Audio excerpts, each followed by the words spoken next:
Hi, it's Anita Posch from Bitcoin & Co., where you can keep up to date with topics related to Bitcoin on a global stage and the local impact it has on communities and regular people. Subscribe to my YouTube channel now to watch interesting interviews with people from the industry and other Bitcoin-related videos. If you prefer to listen to podcasts, you can find all the episodes in your favorite podcast player. And every Friday, I release Anita's Weekly, my newsletter covering the most interesting stories in Bitcoin from my point of view. You can find all the links at anita.link/subscribe. And now, a short word from my sponsors. To be financially independent, it is important to hold your own keys. Use a hardware wallet like the Swiss-made Bitbox 02. I especially like that they have a Bitcoin-only edition and I can use the hardware wallet with my phone. Get 10% off with the coupon ANITA when you buy the Bitbox 02 at anita.link/Bitbox 02. Want to buy and sell your Bitcoin in an easy, fast and secure way? Local Bitcoins is one of the most trusted and the largest peer-to-peer Bitcoin trading platforms in the world.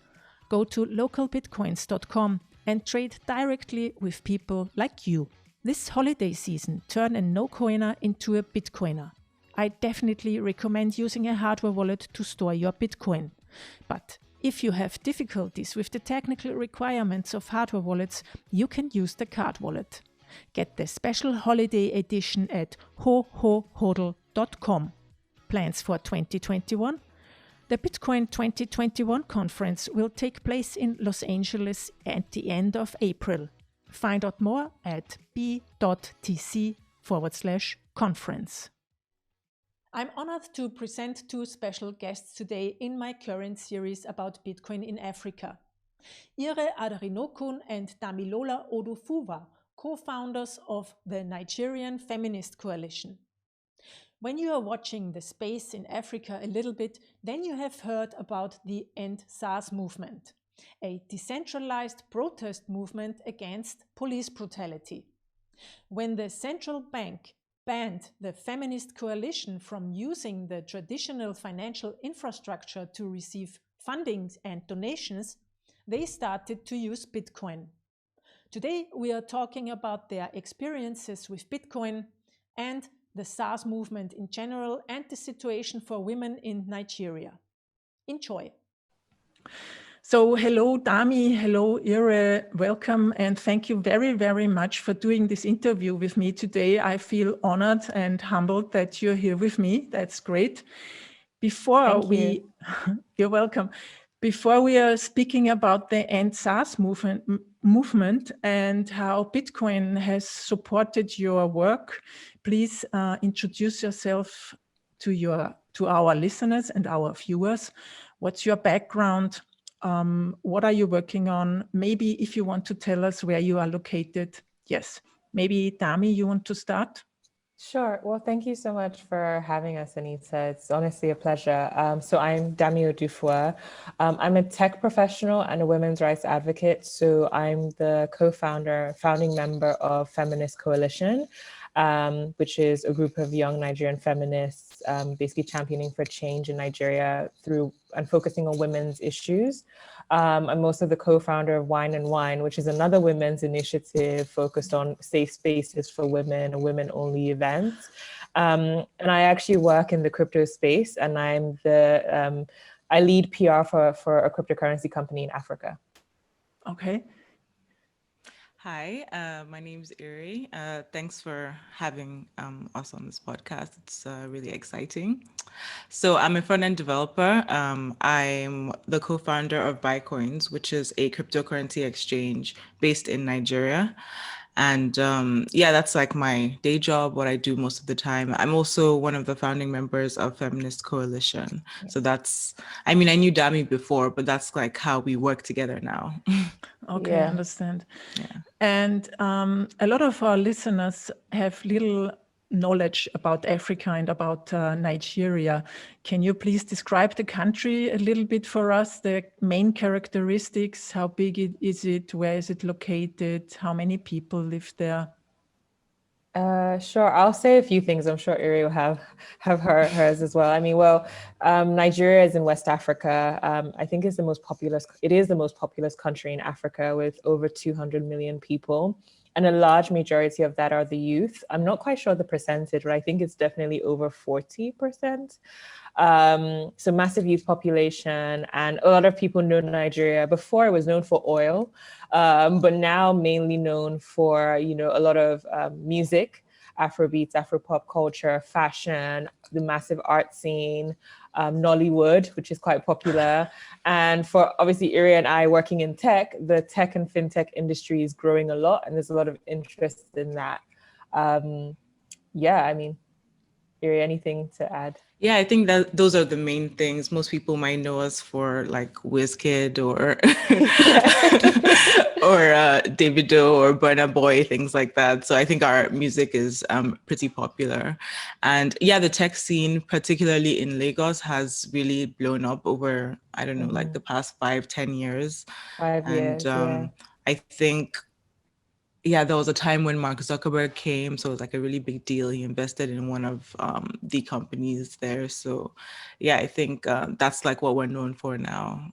And Jack Dorsey came as well, like last year, the CEO of Yeah, Twitter. So a lot of exactly. people come, obviously Yeah. other celebrities, but beyond the fun stuff, I mean, we do have a lot of, like most countries, a lot of issues. I mean, from me and Iri as feminists, you know, a lot of the issues around women's rights and gender equality. There's a massive like respect culture where, you know, your age and if you're a man, you're treated as, you know, better than. I mean, up to now, I don't think we've passed a gender equality bill in Nigeria, and our representation of women in, you know, public office and, you know, boards of companies isn't that great, isn't that high. And these are things that obviously Iri and I are passionate about. And one of the big things has been increases in gender-based violence in Nigeria during the year. I think a lot of countries experienced that during COVID, but a lot in Nigeria as well. Yes, Yeah. we also have growing numbers of violence against women here in Austria and in Europe, because families stick together. They can't go outside. We have a lockdown now again here in Austria. Wow. So all the aggressions and everything, is fought out in the family. And I mean, as always, the women and the children are the ones that are, Yeah, exactly. yeah. So that's a really a big problem. And so I guess also you have a great wealth inequality Yeah. in the local groups of people, but also between men and women. Can you talk a little bit about that, please? Oh, absolutely. I think across the world, wealth inequality is a big issue, and definitely in a culture that is patriarchal, where, you know, certain religions or certain tribes see men as, you know, above. And so in terms of education, access to property, you know, some communities don't respect the idea of giving that to women. So of course, I mean, property is one way that people amass wealth. So that's a big problem. Access to jobs and opportunities. When you don't put women in certain positions, you know, automatically there's a pay gap as well, and that's a big problem. There's a pay gap in Nigeria in general, like you said, across class and across education backgrounds, but definitely for women. And then when you add all those intersections for women, it gets much worse. Yeah. Mm-hmm. Ire, do you have? Yeah, there's definitely a huge gap, and particularly in class, I think we're only beginning to have a middle class. I would say that even the middle class is not even a real middle class. There's still just the 1% that are upper class, and then the vast majority of people are still living in poverty, really. So that's a huge issue that we're dealing with. And I guess it's an informal a job world. So people don't have a job in that way. They just hustle every day and try to stay alive. Yeah, that's actually a big thing because a lot of people talk about unemployment, but I know a big problem across Africa and Nigeria is underemployment. So you always have to have so many jobs and side hustles Exactly. to basically barely survive. Because when you think of our currency and how bad it is, you're barely earning, and issues like inflation, and because we import a lot, like you're just never, your standard of living is weirdly decreasing all the time. Yeah. Yeah, and the vast majority of people are just living paycheck to paycheck. And that's why something like COVID was such a huge deal, because Yes. saying you can't go to work for even like a week is devastating for a lot of people. Mm-hmm. And Yeah. is the situation now a little bit better again with COVID, or how is it at the moment? It's almost like I there's mean, it's no not funny, COVID, Oh, but but yeah, it's okay. not funny. no, it's sad. But we tend to laugh when things are bad because they're bad. Okay, But you so were saying great about COVID. No, I was just saying that unlike places in Europe, and like I'm in London right now, we're in another lockdown. It's not really the same as much in Nigeria. And I think it is a large part to do with people recognizing that you can't actually say people need to stay at home because people will die. But I think I don't know that it's luck, but I think the population in general hasn't been as devastated by COVID as other places. So people have been able to go out, and it hasn't been as bad as here or the rest of Europe. Yeah, absolutely. I think it hasn't spread as intensely as Europe or even like South Africa. I know South Africa had it really bad earlier in the year. In Nigeria, there's definitely the vibe of, yeah, there's COVID, but people are still out. And like Iri said, one thing I realized during our lockdown in Lagos, I'm usually based in Nigeria, was a lot of people were like, I would rather die from COVID than die of hunger. And that really put things into perspective for a lot of people, that there's a lot of poverty. And sometimes for a poor person, it's like, I would rather be able to be outside and risk catching this disease than not have any food for my family. yeah. And this makes the complete situation even more tense. I mean, people are in poverty, there is high inflation, you can't save money, and then you also have on top of that this this pandemic and this crisis. So then I have heard about that or read, or that's also a reason I think why the Nigerian feminist how do you call it, association, no, feminist coalition is Coalition. Feminist in coalition. existence. You also have problems with human rights. So you basically don't have the same human rights as we do in Europe. Can you talk a little bit about that? Yeah, so the Feminist Coalition, affectionately called FEMCO. So we were formed in July 2020. Myself and Odunaweni, who's a co-founder of mine, and at Wine and Wine, were really looking at Nigeria and the state of the country. And we've always been involved, even women like Ire have always been involved in raising awareness for women's issues. I know Ire has raised a lot of money towards women's education. And we were just quite frustrated with the state of the country. And so we approached Ire and 11 other women, I think 12, I always get the numbers wrong, and wanted to focus on certain big issues affecting women in the country. We always feel like women are the worst affected. So even in situations that we have now around police brutality, we knew that women would be the worst affected. And so we formed this coalition even before what's been happening now. We formed it in July. And our mission was to champion equality for women in Nigerian society and focusing on women's education, women's financial freedom, and women's representation in public office. And the reason why we focused on that is, well, money. We just already discussed, the wealth inequality, and for things to really change, women have to be able to, money is power across the world, but specifically in Africa, women need to have a voice and a seat at the table when it comes to financial conversations, and education is a big part of that. And also like women's rights and safety, and this goes into human rights. We've talked about gender-based violence, and we have a massive rape culture in Nigeria. And what we're seeing is our laws our lawmakers and our laws aren't really able to protect us. I know that recently there was a sex offenders list put together in the last few years. We didn't have that before. We're seeing a rise in people reporting rape cases because conversations are being had. But the point is, there haven't been many rape cases that have gone to court that have actually led to, people being arrested or what's the word? Like, basically being prosecuted. Prosecuted, Yeah. thank you. And so we wanted to see, we just have a vision for Nigeria where, people are equal in our laws and then in everyday life, all people, but specifically we are focused on women.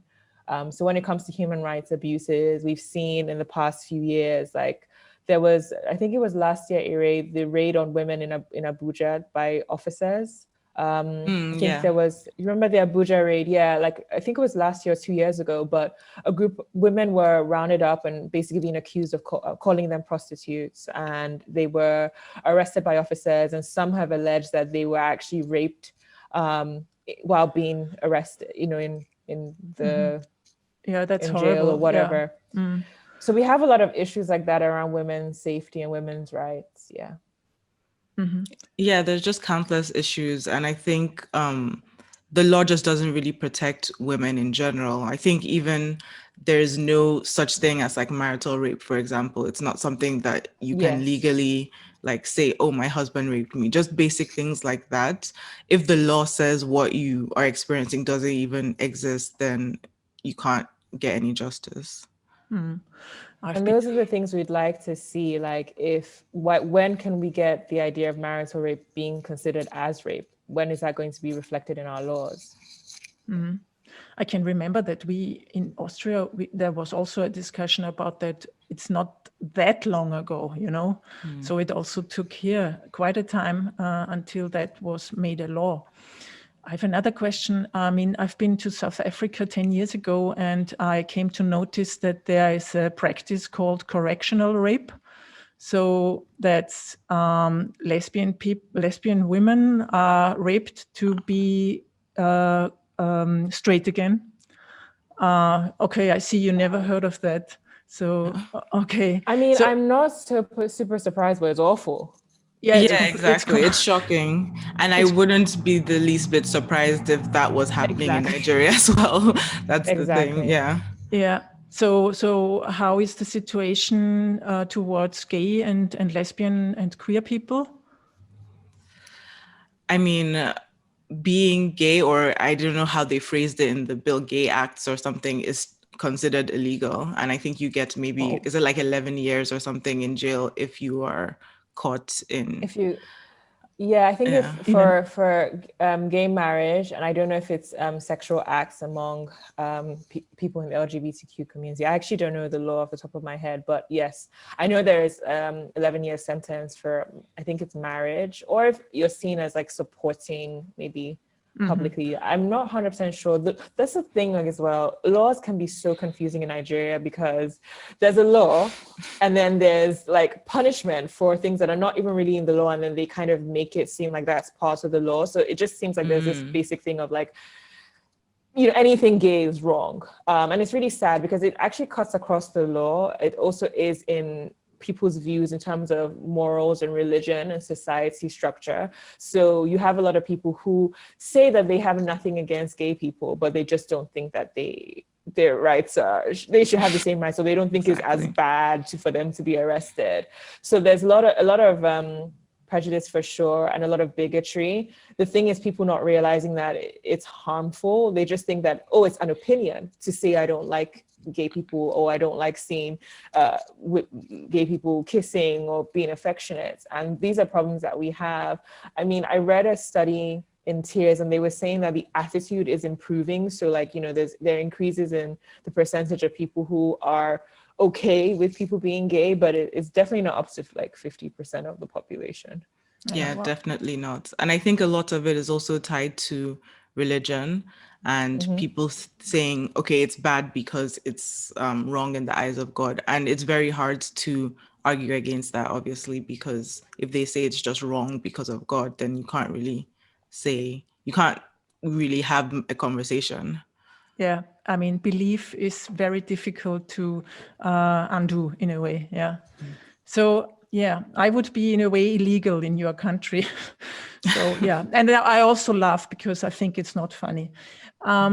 So yeah, can you please tell us a little bit about the story now? What's the End SARS movement and how did it develop and why? So the NSARS movement has been ongoing for a couple of years. I'm not sure when it started. I know there was an Amnesty International tweet about how every year they say SARS will be reformed or disbanded, but SARS is a special anti-robbery squad, a unit of the police, and they were initially set up to, I think, tackle high levels of crime and armed robbery in the country. But what people have seen is that those people that were meant to protect us are now the ones robbing, raping, killing, kidnapping, blackmailing us, and many other awful offenses. And so there are many people who are victims of this. A lot of people that we know who have been stopped and exploited, taken to cash machines with guns to their heads, asked for money. And obviously for us as women, we know that anytime there is any violence, it always turns into sexual violence as well. Members of the LGBTQ community have also complained about that because, you think about the intersections of profiling. They profile men, they profile single women and call them prostitutes. Men are seen as what we call Yahoo boys, fraudulent people. The LGBT community, they just think that you're wrong. So they don't even have a reason. Exactly. And there's been a lot of violence. So I think like Ire has mentioned to me as well, the SARS was reorganized in 2017, overhauled, disbanded in 2019, or I think it was this year. So this movement has been going on, the End SARS movement, which it started, I think, on social media from what I know. And it was basically just calling for an end to police brutality. And like a reform to the SARS units, disbandment of the SARS unit, reforms to overall policing, because it's not even just the SARS officers that commit acts of police brutality, it's the whole force. And just, generally letting people live. What people are asking for is, can I live? Can you not kill me for basically existing? Yeah, that's my summary. Yeah, and even though it's like called End SARS, as Dami said, it's more just about police brutality as a whole. And because we were using the hashtags End SARS, they thought that they can stop us by quote unquote disbanding SARS yet again. But they essentially just reorganized and put the same. Then they now brought out like a SWAT team. I can't remember what that stands for, but it's basically just the same thing over and over again. And it's basically, as Dami mentioned, about the systemic issues with the police force as a whole. Mm-hmm. Yeah. And the whole movement is decentralized. So people organize themselves wherever they are over social media, or how does this work? So I actually don't know how others are organizing, but from what I've seen, yes, it's like, I can only speak for us and our Femco's involvement at the time, but, from what we saw before, so as I said, the Feminist Coalition was formed in July, separately for women's issues, all women. And as we were watching what was happening on social media in 2020, and, Iri and I obviously being quite being active on social, we've seen the movement in previous years where they had said, oh, they'll disband or reform, whatever. And there were many videos, and that's what I love about this age of social media. By the way, there's a social media bill that they're trying to pass to restrict people's access to social media, which is a big problem. But this movement really took steam on social media, with people sharing videos of instances where police officers were harassing them, violent towards them. What caught our attention was a woman who was shot in the face allegedly by a police officer, I think because she turned him down. And a bunch of people on social media were raising money for her. And this is something that happens all the time. Good people, feminists, always raise money on social media to support others. Earlier in the year, we had raised it for women who had been victims of sexual violence. We raised it for children who had been victims of sexual violence. We raised money for education. So this is something that happens on social media a lot. And seeing this movement and seeing people just individually step up was really inspiring for us. And thinking as a group, I remember one of our co-founders had said to us that if we don't step up, women will be the worst affected. Because initially we were like, oh, this is really bad. How can we support everybody is supporting. There's no leader of this movement. There's no one person. There's no Martin Luther King of this particular movement. Everybody is kind of involved. And for once, I felt like Nigerians were really coming together and united on this issue, even though we were all working individually. Obviously, for Feminist Coalition, together we said, women are the worst affected. We need to step up and see how we can support. And I'll let Ire explain the rest, because Ire is a big part of the organizing and how we got involved. Yeah, it's just I think everyone just, like as Dami said, individually recognize that this is an issue. And I think because this is something that's literally everybody has a story about how this has affected them or somebody they knew. Like even my mom, I remember, told me a story about how like one of her disgruntled past employees actually brought SARS officers to her office, and luckily she wasn't there, but they literally came with guns and they were ready to, I guess, shoot her or do something like that. And it's just everybody individually can resonate with this. And so everybody individually was able to step up and say, how am I going to help in X or Y way? So we just decided to, I guess, start fundraising through social media the way, like Tammy mentioned, that we had been doing for a while now. And yeah, everyone just stepped up. We used things like Flutterwave in the beginning, and then we transitioned to Bitcoin, which I guess we can talk about after this. But yeah, it was just completely decentralized. And I think that really helped us, mainly because the government will try to say, okay, this is the leader. And if they can infiltrate that leader, they think that they can stop the movement. But I think we all knew that it's better to not have that leader, because no matter what, if they try and take one person down, then the rest of us are still here. Mm-hmm. And are you scared? I mean, it must be scary if you live in Nigeria and go out every day, and also you work with or for the FEMCO. How is that? It's absolutely scary. I'm not even gonna lie, but even before the NSARS movement, living in Nigeria can be scary. And this is why people all stepped up. Like, you don't feel safe. You're worried about being robbed by actual robbers, but you're also worried about being harassed by police officers. You're worried that, as a woman, being harassed by other men and nothing being done, no one being brought to justice. You're constantly just concerned. Then you're worried about COVID. Then you're worried about, food inflation. Like we said, inflation is really high, or being able to afford things because the currency is so bad and it's constant devaluation. You're always afraid. But now with everything happening, I mean, there have been so many reports that have come out around, what happened in Lekki, the Lekki massacre, which happened on 20th of October, where peaceful protesters were shot. And that really changed things for everyone. Even before that, to be honest, for us, even though, I don't know how much you know about our story, but the night that we decided to help, I think it was October 9th, and maybe I'll give you a bit of a backstory to explain our fear a bit more. We actually didn't put our names out there initially, for two reasons. One, initially as a coalition, we weren't going to, and also because, we're using the word feminist, and feminist in Nigeria is sometimes seen, somebody had called us earlier in the year a coven of witches. You know how feminists are perceived. Yeah. And a lot of us as well who are on social do get a lot of backlash, some more than others, just for being women who speak out. So there's already that fear of bigotry and misogynoir against women. And, Ire actually was the one who designed our logo, which obviously has a female symbol and the solidarity sign.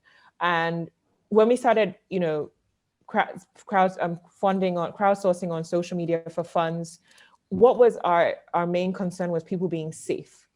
Like I said, already we don't feel safe in Nigeria. Then you go out to protest against police brutality, and we were seeing videos of people being shot, brutalized by officers or allegedly hoodlums, right? And we knew that for this protest to have effect, it needed to be peaceful, because once violence enters a protest, which obviously eventually did, obviously to no fault of anyone, but you can't really get your point across, and then the narrative changes into, it's violence, so we had to clamp down on that. And I'm sure from what everyone around the world saw, when we organized, and as a group we're very organized girls, when we organized, we were like, you know what, we want to make sure that we're funding things like masks, there's a pandemic, food, water, because when you're at a protest, it's really hard, standing for hours, speaking out.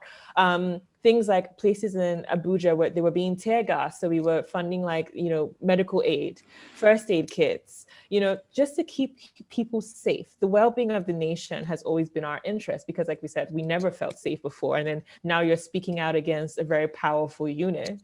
How do we keep each other safe? So safety has always been our issue. Now, post the violence, during the massacre and also the introduction of hoodlums and sponsored thugs, we told people, stay home, be safe, because it's no longer safe. For us individually and Feminist Coalition, for me, honestly, it's quite shocking that asking to not be killed is seen, like human rights are seen as political. It's shocking to me that people protesting and saying, hey, can you please not kill us nicely? We're actually saying this nicely is seen as disrespect or inciting violence. And that puts a lot of fear in me because it's kind of like, if you consider this, negative, what's next? How are you going to punish us? And that's what we're seeing in Nigeria, like a punishing culture. There's a lot of fear around that. Like, are we going back into, are we still, obviously a democracy? Yeah. Iri, do you want to add something? Yeah, it's just been very scary in general, and just kind of seeing how things have escalated because, like we said, all we were doing was just trying to organize peaceful protests to just try to show that, yes, we are displeased with this thing, and this thing that we didn't think was even deniable because, like I said, literally everybody has a story, whether something happened to you or something happened to your family member, everybody has an experience. So it's not like we felt we were doing anything particularly crazy. Even the day that we as Femco decided, okay, we're going to start funding things, we weren't thinking it would ever end the way it has. I mean, maybe it's not ended, but where we've gotten to. So it's definitely just very scary to realize that maybe we're not actually in the country that we thought we were in, because I was always kind of hopeful that, we can protest and maybe there will be some sort of response or some sort of acknowledgement, but it was just completely the opposite. And I think it was very eye-opening to understand that just because, maybe we're like young, we're on social media, we feel like things are changing or progressing. And this kind of situation just makes you realize that we're not really what we thought we were. Can I just add that also, like, protesting in most countries and in Nigeria's constitution is one of your rights. It's like you're exercising your rights. It's in nowhere in the world, well, I don't know, but in Nigeria, like, the right to peacefully assembly is one of your constitutional rights. So nobody in my group, and as many that I knew, broke any laws. So it's just really confusing. And it's traumatizing too, I guess, yeah. And do you think, is this a generational thing also? I mean, the youth population and the older ones who are in power? Yes and no. So in terms of generational, like as Ire said, even using the example of her mom, many people, so this issue of police brutality has been happening for as long as, I mean, a lot of us know. I have siblings that are in their 40s that have friends who've experienced this. People much older than that have experienced this. And initially it was just the youth speaking out because obviously the youth are more active on social. What we actually saw was a lot of well-meaning older Nigerians also speaking out against police brutality, against many things, bad governance and whatever aggravations that they felt. So we got that involvement. In terms of, the older leaders and the young people, I do think it's a thing in Nigeria where, and I think it cuts across not just government, I think it cuts across education, and it's just a power thing. People in power who tend to be older tend to ignore the voices of the youth and just assume that you don't have as much experience to be talking. And I think a lot of people find it disrespectful when the youth say, actually, I can respect you, but you don't get to disrespect me. But respect goes both ways, regardless of age, gender, class, sexual orientation. And that's what the youth were asking for. I don't know why that's so hard for people in power to understand. I guess they see any advancement in your human rights being as you taking away theirs. So I don't know if it's just a generational thing. I think it's a power thing. Yeah, and to some extent, I think at least the well-meaning older generation, I feel like they have kind of lived through a completely different Nigeria. So they didn't even really think this what we did was possible, even though we sort of feel like, okay, we did what we did and we didn't necessarily get the outcome that we got. I think a lot of the older generation or people who didn't think that even peacefully protesting for a week was even possible are kind of inspired by that, and they're starting to realize that, oh, actually, like, we can do some of this. And I mean, what is going on now? Are there new demonstrations coming up, or just keeping quiet at the moment? Well, for the Feminist Coalition, we're no longer, we put out a statement on the 22nd of October just saying that, we were dispersing the rest of the funds towards, a fund for victims of police brutality, medical aid, legal aid, and that we would no longer be raising funds in general for the End SARS movement because we're going to focus on women's issues. But for the whole country, it's impossible to deny that this, people are still talking about NSARS. We as a group were not as Feminist Coalition, but there are other people, and we never had power. Like we said, it's decentralized. Everyone is going to do what they want to do. Other people have tried, and I think a lot of people are moving into online protesting and online conversations around the movement, and also around the issues that we have in Nigeria, which again go beyond just NSARS. Now there are cases of, bank accounts being restricted, people's passports being seized, alleged no-fly lists, silly lawsuits, just other things to harass and intimidate people. And now people are everyone's eyes are open and everybody's aware of it. So there is this form of kind of individual protest of like, no, I'm not going to be bullied. I'm going to still speak out, but maybe not on the streets. There's this belief of, okay, banks are closing people's accounts. Oh, I'm going to take my money out of that bank. People are basically trying to hold on to any form of, I guess, their own individual power as much as they can. Yeah.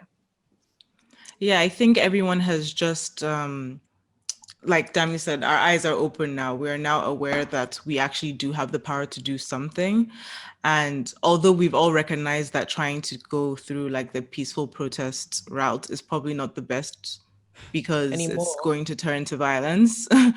So we are definitely like taking it online. And I think we've also realized that it's more of a long game and we're not necessarily going to get what we want now, but we are now more aware that things like, voting, everyone is now well aware that they need to get their voter's card and things like that. Just being more involved and seeing what we can do is what people are now trying to focus on. And I think what's been really powerful for us is after we said, okay, we're moving or going back to focus on women's rights, and now we're working on our projects around women. We saw other organizations come up and other young people saying, okay, I want to do something. That for me was probably the biggest win. It made people realize I can actually do something that if this group of women could do so much in 2 weeks, what can I do? Yeah. Yeah, super. So you ignited a little thing, so new movement. Yeah, great. And now let's talk a little bit about the way you've facilitated or used Bitcoin for your payments. You just mentioned that bank accounts are frozen by the government, so that people cannot get or use money anymore. Can you tell us a little bit about, I think that also happened to you, or did it? So why did you start using Bitcoin? Okay, so to clarify, so it's actually, well, I guess it's still the government, but the central bank has frozen the accounts of, I think, 20 NSARS protesters is what they called it. Not everyone's accounts, not our personal accounts, mine or Ire's. But in the beginning, as Ire mentioned, we were asking for donations through Flutterwave. I think Flutterwave is a payment platform, right? It's sort of like Stripe, I guess. Yes. Yeah. Or PayPal or something. And yeah, so we could get donations in Naira, CDs, dollars, pounds, and the rest. And then we also had a bank account, a regular Nigerian bank account. And I think it was the 13th. I don't know how I remember this, but I think it was the 13th of October. I also think because I'm always like, I don't know, I have was it a visual memory? I remember numbers and dates, not more so than anything else. Yeah. And I think it was the 13th of October, we noticed that we couldn't really access, people weren't, I think they weren't able to donate anymore. There were basically just restrictions on our accounts for a while. Our Flutter Wave just stopped working. I think this lasted for, I don't know if it was under a day, but basically never came back up actually. Our Flutterwave account never came back up. Our bank account was on and off, and essentially just eventually everything was just restricted. We don't know by who. We don't have a person to point at, but I guess anybody can make an informed decision about who would do that. And a lot of us in the group have knowledge. We work in tech, fintech, or just have knowledge about, other forms of money, and cryptocurrencies are a big one. Even in Nigeria, like crypto searches are really high in Nigeria. A lot of people are interested in Bitcoin, right? So we as a group decided to try and fundraise via Bitcoin, because if our accounts are being restricted, there has to be another platform. And so that's what we did. And eventually, we initially used a few things. We had like a BTC address, but we ultimately decided on using a BTC Pay server because it's, open source and it's censorship resistant and private enough so that people who are, donating don't really, you can protect the identities, I guess, of people, just so that people wouldn't be targeted. Yeah. That's my quick summary. And it turned out to actually be better in the long run to use like the BTC Pay server, because when we wanted to stop, we could actually take it down. But what I've realized is that like till today, sometimes we just get like a trickle to that BTC address that we put out, because you can't stop people from just sending random Bitcoin to the address, right? And it was also just easier to use for people who don't really know much about Bitcoin. Like we ended up having to put out a lot of guides of like, okay, this is how you get a Bitcoin wallet, this is how you buy stuff. And it was easier to have something that looked like a payment processor than just sending you like a random characters, and people would be like, what is this that you just sent me? So yeah, that was a really really nice and like, I guess, streamlined way of just like accepting donations. It kind of looks like, I don't know, Stripe or something like that. Yeah, it's like, you get a different wallet address each time, and which it's is a lot more simple. Which is good for privacy too, And I mean, when I hear that, I'm excited because you also did Bitcoin education in your country then, and for all the people who wanted to donate. So well done. And so is this, do you still have the BTC Pay server running? Where can people donate? No donations anymore. Because I could imagine that some of my listeners would donate something like Lightning. Honestly, it actually got very overwhelming as well. I can't lie. Like it was a lot to do with. You have to remember that we were doing this with full-time jobs, and some of the women have kids. Like it was a crazy 2 weeks. I feel like we were getting 3 hours of sleep a night. And just because since we are no longer, I guess, actively involved in funding medical aid, legal aid, and food for the SARS peaceful protesters, it just made sense to halt it because of accountability. We just never wanted to be seen as, having other intentions, especially in a country like Nigeria, where everyone is, there's a lot of assumptions around corruption and fraud, and we just never want to be involved in that. And when we are ready to announce our new projects around women, we'll be able to share that on our social media. Okay. Yeah, and tell me. And the whole accountability thing was a huge thing for us, because so many people had never just seen us or a group in Nigeria, when you're accepting donations, say, this is how much we had, this is how much we spent, this is how much we have left. And so many people that like didn't even know of like my involvement in it, or just random aunties and uncles and stuff, they always say, oh, I know Femco, those are the people that do the daily summary at the end of the day, they tell us how much we have and everything. So that was definitely like a huge thing that we've kind of like shown people, I guess. And we've also seen other people start to do similar things. Yeah, I've seen that in so many group chats I'm in, where people say, okay, today we've raised this and we spent this. And it's really heartwarming to see like people be inspired by little things that we consider little, accountability, organizing, strategy. Yeah, great for transparency. Bitcoin is a great Yes, tool also for auditability. Yeah. exactly. Yeah, cool. And what are the general use cases like in Nigeria? I mean, you have a lot of inflation, as far as I know. Do people in general adopt to Bitcoin and use Bitcoin more and more? Do you see that? So this is funny enough, a conversation Ariane and I have had recently. Like she said, she works for a cryptocurrency exchange. I do as well. And earlier in the year, and actually my knowledge of crypto came I only discovered crypto maybe a year and a half ago and really actively got involved about a year ago through work and educating others. And initially, before, whenever I mentioned crypto or Bitcoin, people just thought, oh, scam. And I guess that's because, I mean, a few things had happened in Africa around a few like pyramid schemes and trying to get people to understand, people can scam you with regular money. People can be fraudulent with anything. It's not particularly like Bitcoin or crypto that's the problem.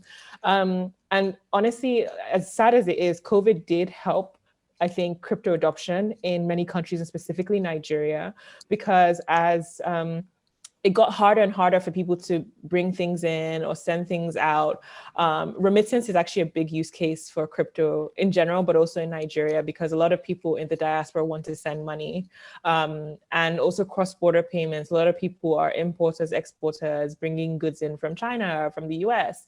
And when you have a currency like Naira, which is very temperamental, and, what we noticed was that, for example, before the lockdown and before COVID, I think the lockdown in Nigeria was March. I think a dollar was 360 Naira. I remember that by April, a dollar was 450 Naira, around that. That is a massive jump. And I remembered in 2015, I think around 2015, I think a dollar was 180 Naira. So just thinking about the massive jump. Yeah, exactly. So a lot of the use cases are around hedging against further devaluation, hedging against inflation, remittance, cross-border payments, and obviously as a way of investing. A lot of Nigerians, and I think many people around the world, do dollar investments, so investing in a stable currency. And then now you see people investing in stable coins or buying Bitcoin to hodl, and things like that, just because basically Naira isn't the most secure, and every day you get poorer and poorer when you hold Naira. I can't think of another obviously use case is if your bank account gets frozen. Exactly. But yeah, and that is something a lot of people said during the protests, and when we're starting to see, Flutterwave is down, bank account is down, we're just like, yeah, this is the real use case, because especially myself and my co-founders, we had previously spoken about how, okay, Bitcoin is really good because, your government might shut you down or things like that. But before, it was all sort of theoretical. And it was only within the last month they were like, oh, we're actually living through all this stuff that we've been saying is actually true.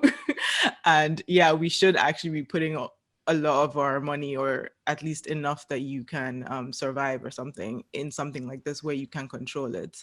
And a lot of other people have said, oh, okay, now I'm going to try and learn how to use Bitcoin, or at least understand what it is, so that you can decide how you're going to be involved.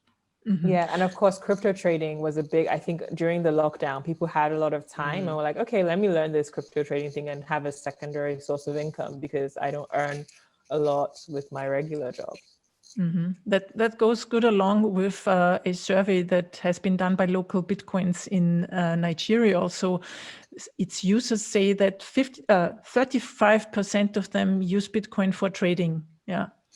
And 30% for long-term saving, 18% to learn, and 4% use it for remittances. Yeah, so that's basically what you say too. Yeah. So, as a feminist coalition, and when you try to empower women, I guess Bitcoin is also a topic, is it? I mean, it enables women to save or have their own account in a way. Yeah, actually, I was saying this to Ire. One of her co-founders, Timi Ajiboye, has a book called Little Bitcoin Book. And in there, so that was my crypto introduction. That's the Little Bitcoin book, the comic with the paintings? Or is it a different? Yeah, there's some No. comics in it. Yes, there's some exactly. Oh no, the little Bitcoin book is from Alina Satoshi and Jimmy Song and people. Huh? There's a bunch of people, Yeah, yes, there's and one this of one, them yeah. is and when I was like interested in crypto and just curious about it, he kind of told me about the book and I read it, and for me, what as a women's rights advocate, what I loved was, oh wow, I can see how this can help human rights. I can see how it can help women. I can see how people who are usually excluded from banking or financial services can get this support. And one of the stories was about an Afghan organization that basically was able to pay women in crypto because I don't know what the law is in Afghanistan, but I think some women can't have access to accounts or whatever. And it was just a really interesting use case. I think the lady's name was Roya Maboob. But she basically paid her staff in Bitcoin. And I found that so interesting. And beyond that, after learning about Bitcoin and social justice and Bitcoin and human rights, and obviously working in the industry, I also have Wine and Wine, and we eventually had a crypto event for about 100 plus women, just telling them the basics. And Ire actually was one of the speakers. And I just noticed that I just think crypto has a lot of benefits for women and for marginalized communities, because we keep talking about women and marginalized communities getting some power, and money obviously is power. And a great way to start is cryptocurrencies, investing, saving, having your own money and controlling it. Yeah. Exactly. And even in Nigeria, although women can go and open a bank account, like there's no legal barrier to that, there is sometimes like a cultural thing in that your husband might not allow you to go and get like a bank account. So using crypto could just be a way to, own your own money and being able to keep it, I guess, private or secure from other people knowing about it as well. Exactly. Like financial freedom for real. Yeah. And do people also trade in private WhatsApp groups and Facebook groups, or, I mean, like really peer-to-peer? Yeah. Definitely. Ira, you can, because I think Bitcoins has a peer-to-peer function, right? Yeah, we do. And this was actually one of the reasons we created Bitcoins, because we saw that so many people were doing things like using WhatsApp, right? And we're like, this can't be the only way for you to get Bitcoin. And that's why we wanted to create like this more sort of Coinbase-like experience. And peer-to-peer is also part of our products, and we find that people do still like to use it, and we have like a Telegram bot and stuff. But yeah, there are still some people who just have like group chats where they'll just say, oh, I want to buy X for Y, and another person reply, and then you have to like send it to the person and hope that they will actually send you your money. So that stuff still happens. Yeah. And I mean, so with me running PR for Binance across Africa, Binance has peer-to-peer functions and the sites for, I think we're in Kenya, South Africa, Nigeria, and a few other places. And then definitely, like making sure that it's secure and, all of that. So I definitely see a lot of interest in peer-to-peer across the region.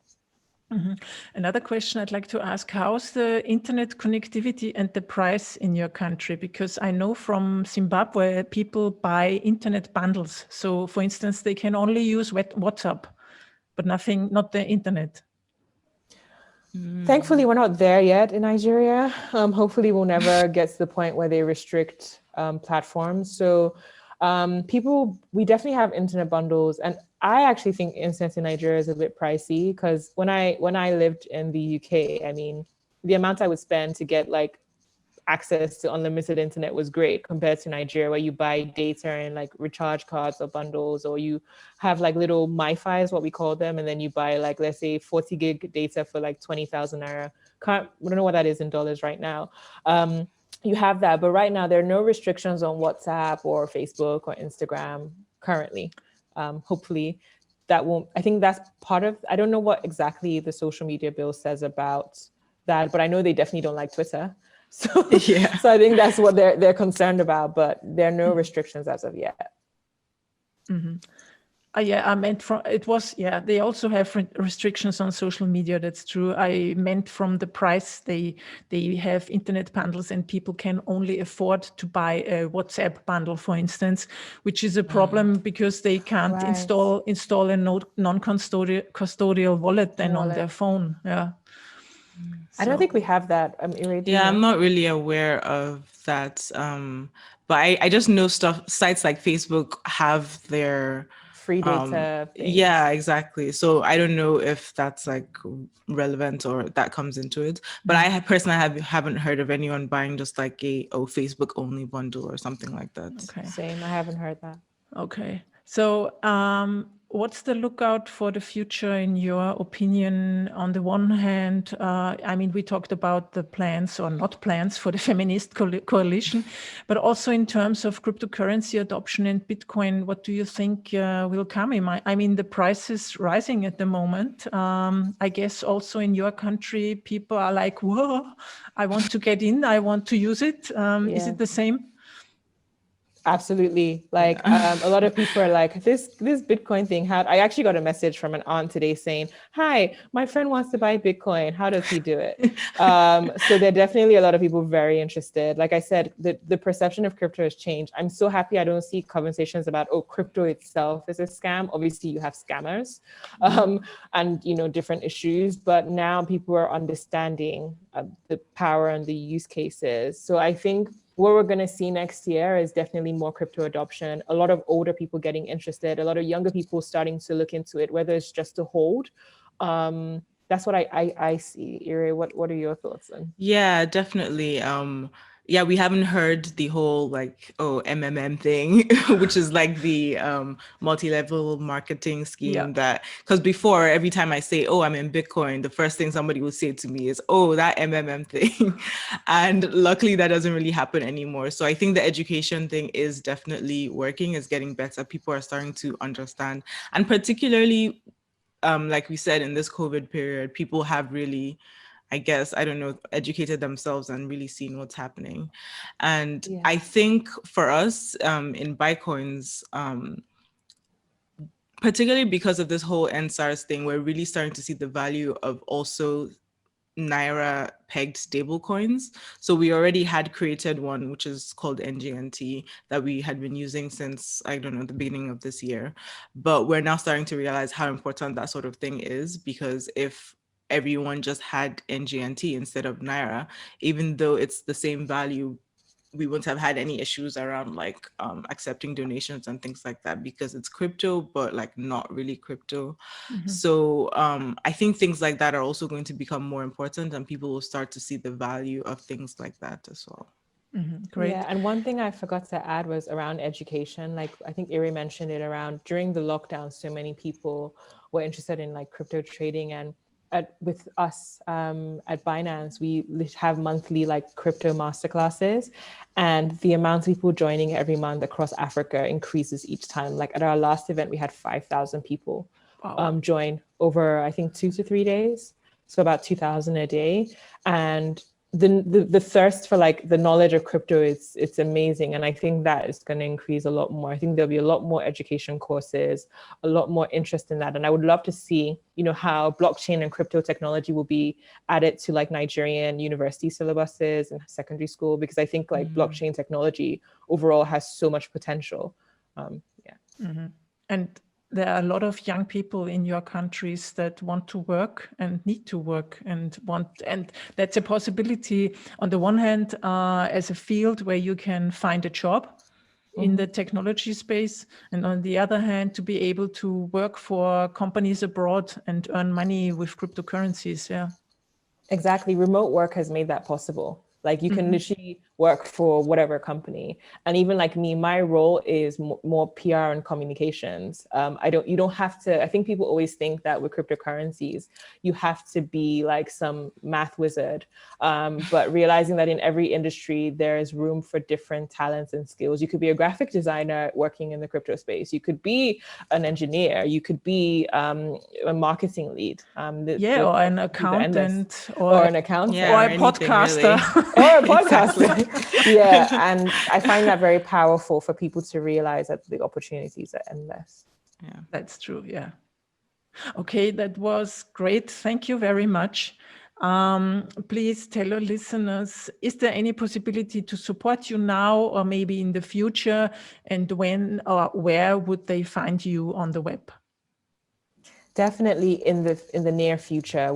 Right now we're really working on thinking about our next projects around women. How do we help women? Is it going to be around inflation? Is it going to be around safety, unemployment? We're really brainstorming right now. So the support we need is people just following us and staying tuned. We're at feminist_co on Twitter and feminist.co on Instagram. And then there's our website, feministcoalition2020.com, where we put updates. But yeah, following us on social media. What I really need from the international community is to just really keep paying attention to what's happening in Nigeria. I feel like, people obviously have issues in their own countries, but I think eyeballs on Nigeria is a really good thing because it keeps bad actors in line, and now everybody has to be wary of international attention and international outcries, and I think that has really helped us, and I would love to see the international community just keep paying attention to what's happening in the country. Yes. Yeah, I would just like to echo that as well, because I think the only reason that we have gotten as far as we have is also because of international attention. And when the Nigerian government says something and, I don't know, CNN says, oh, well, actually, this is incorrect, Yeah. that sort of stuff really helps because it validates like our experiences, and it doesn't allow them to just get away with lying or doing the wrong thing. Yeah.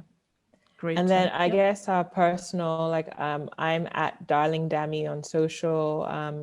Ire, Oh yeah, I'm at Ire Aderinko. You probably can't spell that, but I don't know. There'll be a link somewhere, I hope, because I know you can't spell it. I put all of the links into the show notes for this conversation on the Bitcoin & Co website. Maybe Co is for coalition. Yeah. And my eyeballs are definitely on Africa and on your work. And I will also in the future try to spread the word about Africa, Bitcoin, and in general also the feminist movement and the rights for women in the world, actually. And so I'm really honored that you were here. Please keep up the good work, and thank you. Thank you so much. Thanks so much for joining today to learn more about Bitcoin. You can find the show notes for this episode on bitcoinundco.com. Subscribe now to my YouTube channel, where you can find video recordings of all my interviews, and you can get the latest and most interesting stories in Bitcoin every Friday in your mailbox. Subscribe to Anita's Weekly at anita.link/subscribe.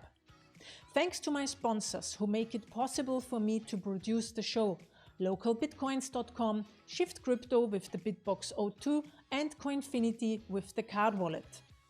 See you next week when it's time for Bitcoin & Co. Bitcoin & Co is produced by me, Anita Posch, with the editing help from Claire Saunders. Music: Start With Yes, Delicate Beats. Thanks for joining.